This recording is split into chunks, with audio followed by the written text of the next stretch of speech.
We light the candle of witness this morning for our 2022 Rooted in Love Pledge campaign, and I'm so delighted to invite Aimee Gurerrero, a brand new member of this church who just joined in June, to come forward and share her story with us about what it means to her to be rooted in love and to be a part of this community. Aimee, thank you so much for being here and being bold enough to come right up and take the pulpit and the microphone. Right. Thank you. All right, let's see. Can you hear me? You can take your mask off. Oh, too, right. So we can Thank you better. so much. Much better. All right, good morning. As Vanessa said, my name is Aimee Gurerrero, and I'm a brand spanking new member. I teach pre-K to grade 4 in the school library at Blackham School in Bridgeport. So I spend 8 hours a day masked, sometimes without a break. So that's why you haven't seen me here in church since the first day, because it's been tough. So I joined online, but I'm so thrilled to be here at the 10:15 service with you, and earlier today at the 8:15 to share my journey here and what First Church means to me as a new member, and what it means for this place to be in our community. So first I want to say that I try not to beat myself up and start with regret, but I do regret that I haven't been here up until now. But as my sister-in-law likes to say, and I agree with her, there is no such thing as coincidences. There's only God-incidences. So for whatever reason, this is the time that I'm here. So, rooted in love. It's the theme of our pledge campaign. And it's perfect in so many ways for me because for so long, I have been rooted in anger. My late father taught me about social justice through his actions. Every January 15th, before it became a holiday, he stayed home from work to teach my brother and my sister and I about the Reverend Dr. Martin Luther King and the leaders of the civil rights movement, because it was not lost on him that it was because of the work of these leaders that the way was paved for immigrants like my mom and my dad from the Philippines who came, and those from other countries in the late 1960s.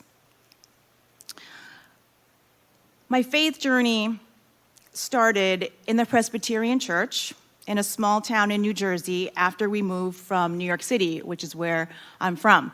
And there I developed a love of church, love for church music. Shout out to Frank and the choir for beautiful music every Sunday. And I have to say, too, that 2 parts of the service here that I love are the Gloria Patri and the offertory, because that is from my faith background, and words are rewritten for the 21st century. So that's awesome. But most unfortunately, in this small town in Jersey, I found out how different my family was. Unfortunately, my 8-year-old self had to be there to see and hear a white man tell my dad and my brother and I to go home, to go all the way back home to where we came from, and that we didn't belong there. So last week's children's sermon, the message was, God puts people in your life to help you with your anger. And that reminded me of my journey to First Church. After the murder of George Floyd, that so many people witnessed online, and by the way, I refuse to see that video, I don't need to. So many of us were in anger and pain, and it was friends Wendy and Jim Muchette and Sharon Pistilli who invited me and my family to both vigils at First Church and the sister church, First Baptist in Stratford. And I was so inspired listening to David speak about forging the sister church partnership and relationship, and with Vanessa, Never had I heard a white woman in Fairfield call out the well-heeled white women in Fairfield to examine their biases. I was shocked. So all of us born and raised in the US were raised with biases, and myself included. And I am inspired by knowing that many of you here have done and begun the transformative work to recognize and face these biases. Dismantling systems of oppression, this dismantling will not happen until we all face terrible truths. So fast forward to March of 2021, I was rooted again in anger with the rise in violence against Asian Americans and Pacific Islanders. And I turned to my Resistor Sisters and co-organized the Stop Asian Hate rally in Fairfield on the town green the day before Easter.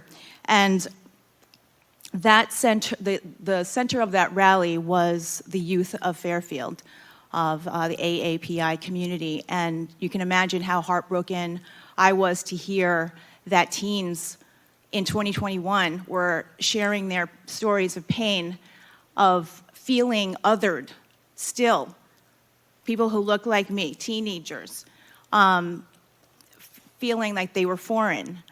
And that's where I met Vanessa, who was such a wonderful speaker, and she spoke powerfully to uplift our young people, and we share that goal, that passion for working with and uplifting our young people for the next generation. I want to just close by just saying that I'm so glad to be here, and that First Church reminds us that there are people, reminds me that there are you all, people in Fairfield who are rooted in love, who remind me that hope can be an action word. Hope can move us to making our community a better place. First Church truly is and strives to be first in peace and justice and equality.